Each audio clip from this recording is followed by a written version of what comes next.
छोटों को प्यार, बड़ों को नमस्कार। मैं मुकेश आप सभी का स्वागत करता हूं म्यूचुअल फंड के अगले टॉक शो में। हाँ जी दोस्तों, और आगे बढ़ने से पहले अगर आप ये वीडियो देख रहे हैं तो आप सभी से रिक्वेस्ट है, अगर आपके कुछ भी ऐसे सवाल है जो म्यूचुअल फंड से रिलेटेड है और अभी तक किसी ने उसको एड्रेस नहीं किया, so you are here in the right place. Please आप अपने सवाल को हमारे वेबसाइट में जाकर www.globaltradertv.com पे जाए। होम पेज में एक बटन बना हुआ, वहां पे जाके अपने सवाल को आप प्लीज वहां पे सबमिट करें। हमारे जो गेस्ट दुपे सर है वो आपके सवालों का उत्तर देंगे हमारे शो। तो चलिए आगे बढ़ते हैं। अगली आवाज अब आप मेरे साथ दुपे सर की सुनेंगे, तो चलिए put your hands together and please welcome Dubey sir. Once again sir, बहुत बहुत स्वागत है आपका म्यूचुअल फंड के अगले टॉक शो में। तो चलिए से शुरुआत करते हैं दिन की। और तो सर बताएं कैसा रहा आपका weekend? Fine sir, everything is fine. चलिए वंडरफुल वंडरफुल वंडरफुल। तो चलिए सर सेशन को शुरुआत करते हैं। मेरे पास कुछ सवाल है, मैं उसको लेके आगे बढ़ते हैं। धीरे धीरे मेरे सवाल होंगे, मैं आपसे पूछूंगा और आपको जवाब देना है। ठीक है सर, आगे बढ़े? Yes yes, great great. तो चलिए सर, ये है मेरा पहला सवाल। म्यूचुअल फंड में इन्वेस्ट करना क्यों जरूरी है और आपके हिसाब से बिगिनर के लिए कौन सा फंड सबसे अच्छा होता है? Mutual fund is a public tool, तो इसमें बहुत सारे लोगों का पैसा लगा होता है फॉर द सिमिलर गोल। तो इसके बाद म्यूचुअल फंड में अगर हमको लगता है कि मेरे को बैंक एफडी जैसा लेना है तो वो हमारे डेट फंड में आ सकता है। वहां पर मिलेगा आपको बैंक एफडी से ज्यादा रिटर्न और कुछ टैक्स का बेनिफिट। और दूसरा, अगर उनको लगता है कि वो जो एसआईपी जो जिसको बोलते हैं, जिसके लिए म्यूचुअल फंड प्रचलित हैं, प्रसिद्ध हैं, तो एसआईपी, क्योंकि एसआईपी का पैसा बिजनेस में लगता है तो यहाँ पर खूब सारे पैसे बनते हैं। तो इस वजह से लोगों को यहाँ पर म्यूचुअल फंड में आना चाहिए। और एक जो बहुत एक अच्छा चीज है म्यूचुअल फंड में, और जो चीज हमको रोज का रोज चुभता है, उसका नाम है इन्फ्लेशन। तो कोई भी व्यक्ति इन्फ्लेशन से अछूता नहीं है। तो आज हम सभी लोग टमाटर से पीड़ित हैं, ठीक है, इससे में कोई दो राय नहीं है, कोई शर्म नहीं है। सबको लगता है लोगों ने खाना बंद कर दिया। साथ में ही मैं आपको एक बुरी खबर और देना चाहूंगा। एचएसबीसी की एक रिपोर्ट आई है जिसमें वो इंडिकेट करता है कि आने वाले समय में जो सीरियल्स हैं उनकी शॉर्ट सप्लाई होने वाली है। अगर ये शॉर्ट सप्लाई होती है तो निश्चित ही उनके रेट और बढ़ के आएंगे, इन्फ्लेशन और ज्यादा बढ़ के आएगा। तो ये एक दुखद खबर है हम सबके लिए जो कि कंज्यूम करते हैं।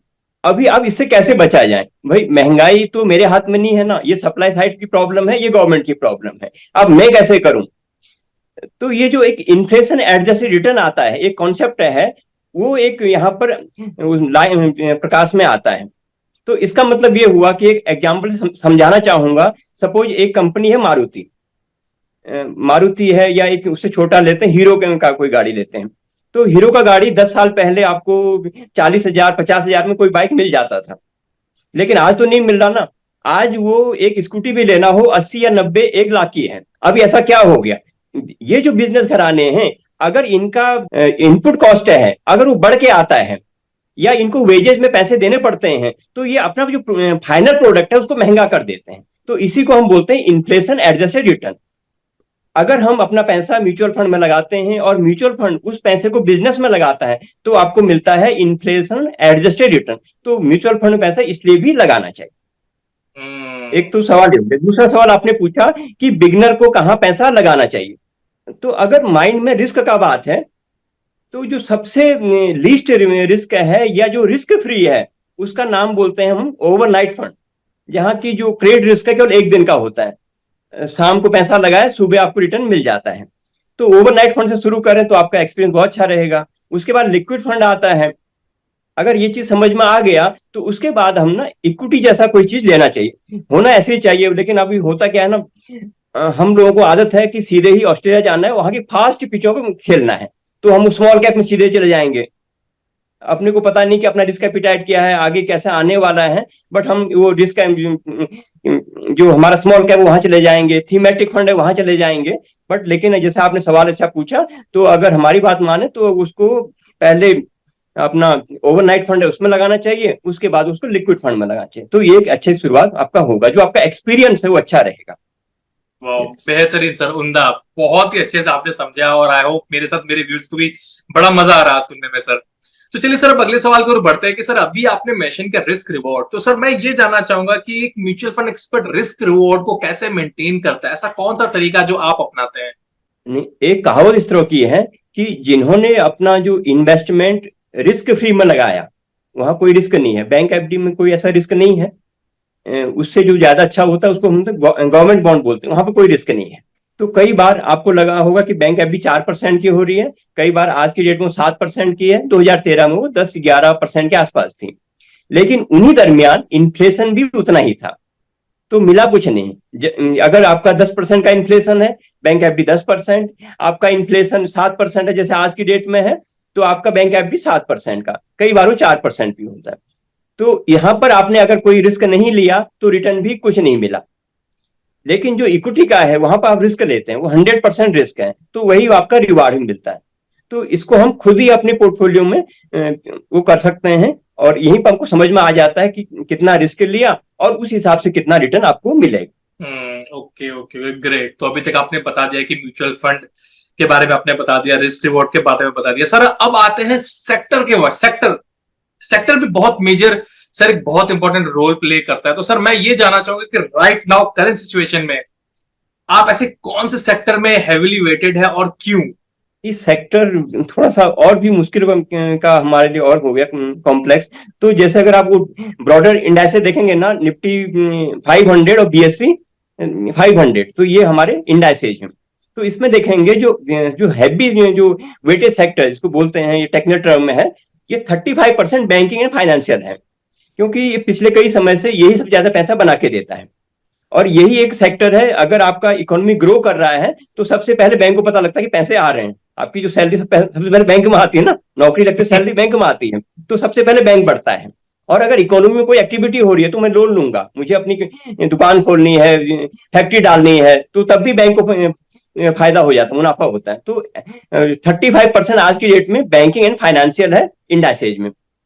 उसके बाद दूसरा जो, और ये जो बैंकिंग एंड फाइनेंशियल है, इसने तकरीबन पिछले कई सालों से उससे जो हमारा जो निफ्टी 50 है वो ज्यादा रिटर्न देता है बैंकिंग एंड फाइनेंशियल उस निफ्टी 50 से। उसके बाद मैन्युफैक्चरिंग, आज की डेट में जैसे इंडिया ग्रो कर रहा है, बहुत सारी एक्टिविटी हो रही, तो मैन्युफैक्चरिंग बहुत अच्छा है। इसके बाद फार्मा भी, अभी देखा होगा 2 दिन से काफी रैली आ रही फार्मा में, 10-10% 2 दिन में बढ़ चुके हैं, 20% तो 2 ही दिन में रिटर्न आ गया। फार्मा भी अच्छा है, बिना इसके काम नहीं चलेगा। वो अलग बात है कि फार्मा प्रॉफिट बनाएगा नहीं बनाएगा, लेकिन फार्मा के बिना काम नहीं चलेगा। इसके बाद जो तीसरा सेक्टर है वह कंज्यूमशन का, क्योंकि इंडिया की जो सबसे बड़ी खूबसूरती है, 140 करोड़ लोग हैं और कंज्यूम करने के लिए सबके पास कुछ ना कुछ है, तो यहाँ पर कंज्यूमशन बड़ा स्ट्रांग रहता है। तो कंज्यूमशन बहुत अच्छा है पैसा बनाने के लिए, और कंज्यूमशन भी आपका जो निफ्टी 50 है उससे ज्यादा पैसा बना के देता है। और जो कंज्यूमशन सेक्टर है उसकी जो वोलेटिलिटी होती है वो भी आपका जो इंडेक्सेज है उनसे कम होती है, तो वोलेटिलिटी कम हो गया और रिटर्न भी ज्यादा बना के देता है। और इस कंज्यूमशन को हम तकरीबन डिफेंसिव बोलते हैं। यहाँ पे ज्यादा अभी इकोनॉमी एक्टिविटी अच्छा होगा बुरा होगा, लेकिन खाने को तो रोज चाहिए ना, तो कंज्यूमशन आपका यहाँ पे काम करेगा। एक जो हमारे पास बहुत बढ़िया सेक्टर है उसका नाम है आईटी, क्योंकि यूरोप में, अमेरिका में अभी वहां पिटे हुए हैं, वहां पर इकोनॉमी मंदी है, तो ये सेक्टर अभी पिटे हुए हैं, लेकिन चूंकि ये सस्ते हो गए हैं तो ये भी आने वाले समय में अच्छा पैसा बना के देंगे। लेकिन ये बड़ा थोड़ा सा डिफिकल्ट टास्क होता है कि कौन सा सेक्टर कब लिया जाए। अब जैसे अभी 2 दिन में फार्मा में तेजी आ गई, अभी ये क्यों आई इसके पीछे भी पड़े हुए हैं, तो थोड़ा ये टेक्निकल है। और ये सेक्टर होते हैं, इसमें ट्रेडिंग कॉल होती है, एक समय के बाद वो सेक्टर मेच्योर होने लग जाता है, तो फिर आपको वहां पर बेचना ही पड़ेगा, और थोड़ा सा ज्यादा इंटेलिजेंट आपको डिसीजन लेने पड़ेंगे। पैसा बनेगा बट इतना ही आपको। ग्रेट ग्रेट सर, उमदा उमदा, रियली बहुत ही मजा आ रहा है सर। आज आप लग रहे हैं पूरे जोश में समझाने के लिए सर, बहुत ही बेहतरीन। चलिए सर अगले सवाल की ओर बढ़ते हैं। सर अगला सवाल बहुत ही बढ़िया सवाल है सर। मार्केट के डाउन ट्रेंड में म्यूचुअल फंड का परफॉर्मेंस कैसे आप इवेलुएट करते हैं, और इस सिचुएशन में आप इन्वेस्टर को क्या एडवाइस देंगे? ऐसा है, अगर आपके इंडाइसेस गिरेंगे तो म्यूचुअल फंड भी गिरेगा, बट ये उम्मीद की जा सकती है कि मेरा इंडाइसेस अगर 15% गिरा, 20% गिरा, तो म्यूचुअल फंड 10% गिरेगा, 12% गिरेगा, लेकिन गिरेगा जरूर। तो एक ही एडवाइस है कि पकड़ के बैठो, और थोड़ा सा जो पेशेंस है वो बना के बैठो, क्योंकि अपना पैसा टूटते बहुत बुरा लगता है। और मार्केट में ना 365 दिन साल में हुए तो 250 दिन शायद मार्केट खुलता है, या 200 दिन मार्केट खुलता होगा, 52 तो 200 दिन मार्केट खुला, तो बहुत सारी घटनाएं रोज के रोज होते रहती, रोज के रोज आपने नहीं देखना है।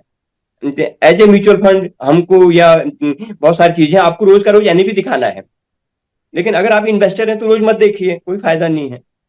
ये भी ध्यान रखें कि आपने पैसा बिजनेस में लगाया है। तो कैसे एक आदमी को देखना चाहिए, देखो म्यूचुअल फंड अगर आप ले रहे हो तो इसका मतलब आप एक किसी बिजनेस में पैसा लगा रहे हो, तो behave as like an entrepreneur, think as like an entrepreneur, तो आप पैसा बना लोगे। एक चीज और इसमें ध्यान रखें कि जो आपका पैसा है, एक प्रिंसिपल है पेरेटो सिस्टम, वो ये बोलता है 80% of money made in 20% of time. तो रोज के रोज पैसा नहीं बनेगा। तो एक ही चीज है इसमें कि आप पकड़ के बैठें और आप इसमें पेशेंस बनाए रखें, बाकी वो सब टेक्निकल चीजें हैं, कई बार सही पड़ेगा कई बार सही नहीं पड़ेगा। तो मोटा मोटा सारांश ये है कि भैया अगर आपके अंदर धैर्य है तो पैसा बनेगा, और धैर्य नहीं है तो आपका पैसा कहीं भी चले जाओ नहीं बनने वाला। हर चीज के लिए पेशेंस सबसे बड़ा तोड़ है, राइट?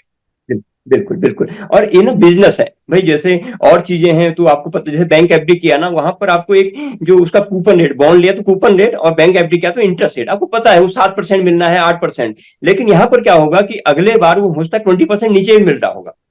नहीं, तो यही आपका पेशेंस है। ऐसा है, मदर लव के अलावा कोई भी चीज फ्री नहीं है। अगर आपको म्यूचुअल फंड 15% दे रहा है, वो कोई आप पे कोई एहसान नहीं कर रहा है। यू टुक द रिस्क, आपने अपना पैसा लगाया और उसके बाद आपने रिस्क भी लिया है। तो दो तरह के म्यूचुअल फंड में एक आदमी रिस्क लेता है। एक क्या होता है कि या तो मार्केट ऊपर नीचे जाएगा या उधर ही रहेगा। ओके, तो वो अपॉर्चुनिटी लॉस भी है, या अपॉर्चुनिटी ये रिस्क हो गया। वो पैसा अगर वो बैंक में लगाता तो 7% तो मिलता, दूसरा कैपिटल भी नीचे चला जाता तो कैपिटल लॉस। तो opportunity and capital, two kind of risk one is taking. तो उसके अलावा तभी उसको वैसा रिवार्ड भी मिल रहा है। रिस्क रिवार्ड ये भी एक आपका आंसर हो सकता है जो पिछले क्वेश्चन पूछा था। चलिए सर, बहुत ही मजा आ रहा है। चलिए अब अगले क्वेश्चन की ओर बढ़ते हैं। मेरे हिसाब से बहुत ही बेहतरीन सवाल है, जो भी नए लोग हैं उनके लिए खासकर मैंने एक क्वेश्चन बनाया है। ये सवाल है सर आपके लिए, नए इन्वेस्टर को जिनके पास कोई बैकग्राउंड एक्सपीरियंस नहीं है, उन्हें म्यूचुअल फंड का भी कोई ज्ञान नहीं है, तो आप उनको ये कॉन्सेप्ट कैसे समझाते हैं कि भाई म्यूचुअल फंड में इन्वेस्ट करना चाहिए नहीं करना चाहिए, या स्टॉक्स में? क्योंकि सर आज के डेट में जितने एडवर्टाइजमेंट चल रहे हैं, एवरीबडी दे टॉक अबाउट भैया स्टॉक में करो, ये करो, वो करो। तो सर आप म्यूचुअल फंड के लिए किसी को कैसे कन्वेंस करते हैं? नहीं, अभी जो हम इतना डिस्कस कर रहे थे तो मेरे ख्याल से इसमें आंसर आ गया होगा। तो म्यूचुअल फंड ऐसा कोई रॉकेट साइंस नहीं है। Mutual fund he management of assets है। वो उसको आप ऐसे समझ सकते हो भाई, जैसे केमिस्ट के वहां पर गए, वहां पर खुद ही आपने दवाई ले ली, तो हर बार वो अच्छा रहेगा हर बार नहीं रहेगा, ये एक सोचने का विषय है। तो म्यूचुअल फंड एक आपको असेट को मैनेज करने का बेस्ट तरीका है। बाकी तो हम जवाब दे चुके हैं ऑलरेडी। चलिए, एक सिलेक्शन अभी मैंने बताया, तो सिलेक्शन के हिसाब से आप अपना जो टाइम पीरियड है उसको टाइम होराइजन बोलते हैं, उस हिसाब से उसको आप अलाइन करेंगे तो your experience will be fantastic. आपके पास 15 दिन का पैसा है तो उसको लिक्विड में लगाइए या ओवरनाइट फंड में लगाइए। अगर 2 साल के लगाना है या 3 साल के लगाना है, थोड़ा लॉन्ग ड्यूरेशन के बॉन्ड में लगा लीजिए। तो ये आप अपना टाइम होराइजन उस प्रोडक्ट के हिसाब से अलाइन कर रहे हो। लेकिन जो पैसा बिजनेस में लगना चाहिए, वो जो 5 साल के बाद का पैसा है वही पैसा बिजनेस में लगना चाहिए। 1 लाख का अगर 10%, एक 10,000 रुपये होता है, तो 1,10,000 अगले साल बनाकर 10% रिटर्न मार्केट देता है, तो बहुत बड़ा नहीं कर लिया हमने काम। लेकिन वही अगर आपने 15-20 साल तक रख लिया तो 15 से 20 गुना भी हो जाएगा।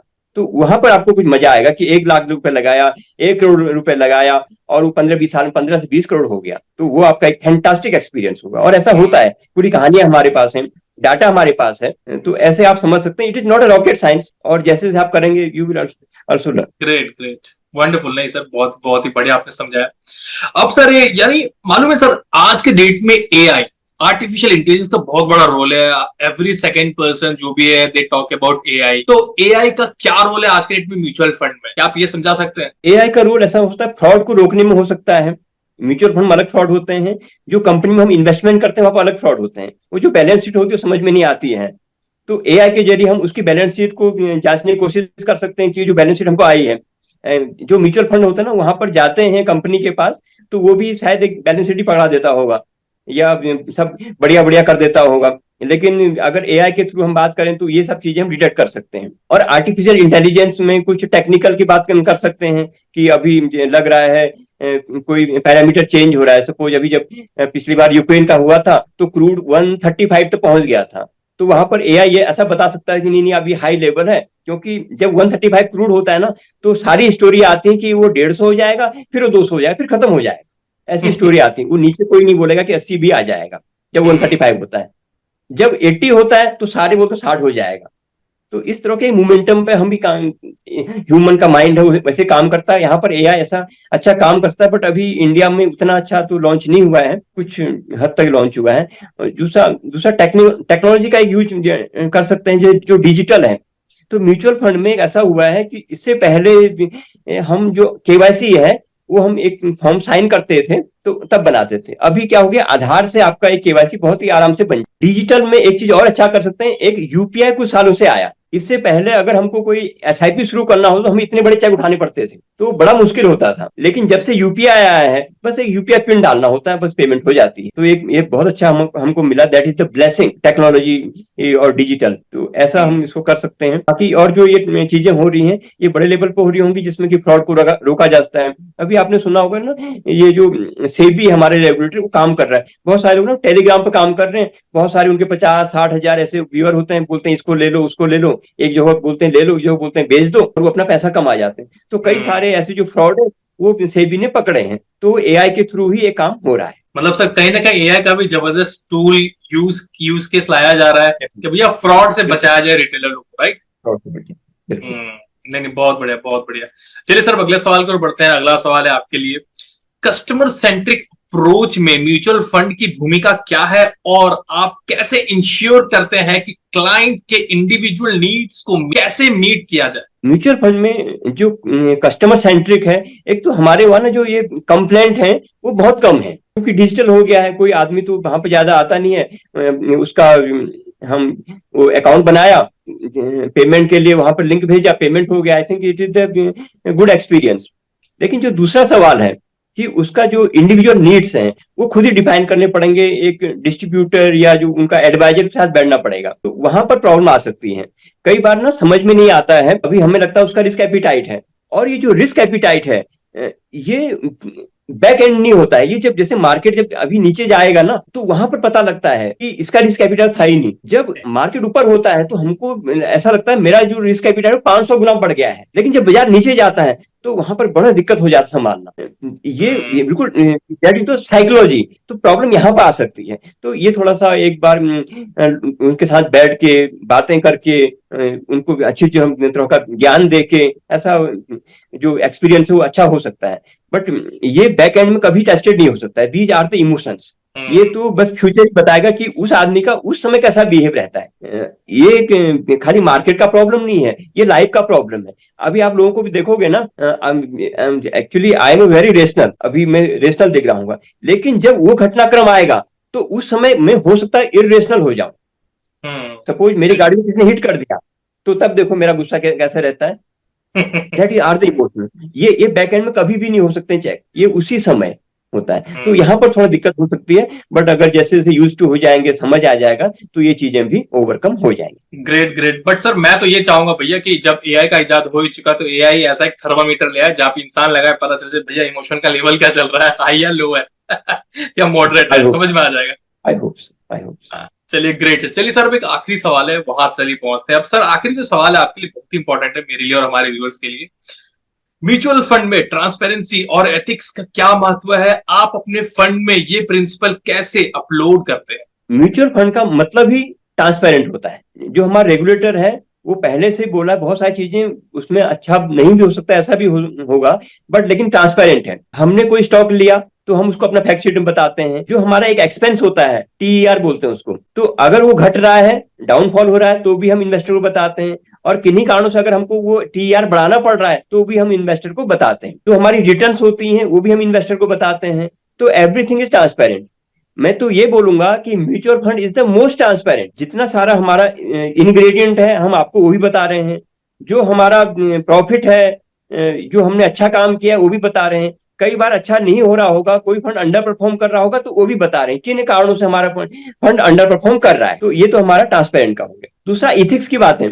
इथिक्स में क्या होगा ना, यहाँ पर एक टाइटली रेगुलेटेड मार्केट है। अगर रेगुलेटर बोलता है कि लार्ज कैप फंड में लार्ज कैप अगर 80% रखना है तो वो 80% ही होगा, वो 79 नहीं होगा। अगर मिड कैप फंड में मिड कैप 65% रखना है तो 65 ही होगा। तो टाइट रेगुलेशन है, तो यहाँ पर जो फंड मैनेजर है उसी हिसाब से वो अपना अलाइन करेगा जैसा कि रेगुलेशन में बताया गया है। तो एथिक्स को भी हम इसमें यूज कर सकते हैं, इथिक्स में हम ये वाला यूज कर सकते हैं कि कितना हम जो महंगा फंड है महंगाई में न लें, या जिनका जो बीटा है वहां पर उसको हम एडजस्ट कर पाए। जैसे लगता है कि मार्केट बहुत ऊपर हो गया है, अगर हम बीटा एक ही रख रहे हैं तो वो बहुत ज्यादा एग्रेसिव हो जाएगा, और तो ऐसे में हम बीटा को लो कर सकते हैं, और जब मार्केट नीचे है तो आप बीटा को बढ़ा सकते हैं। तो ये भी एक टूल है मार्केट में फंड मैनेजर के पास, वो अपना कितना बीटा उसको रख सकता है। तो ट्रांसपेरेंट भी हो गया और इथिक्स में भी हम उसको कंप्लाई कर। नहीं, well said and I really, मैं सर आज मैंने सेशन बहुत ही इंजॉय किया, आपने बेहतरीन शब्दों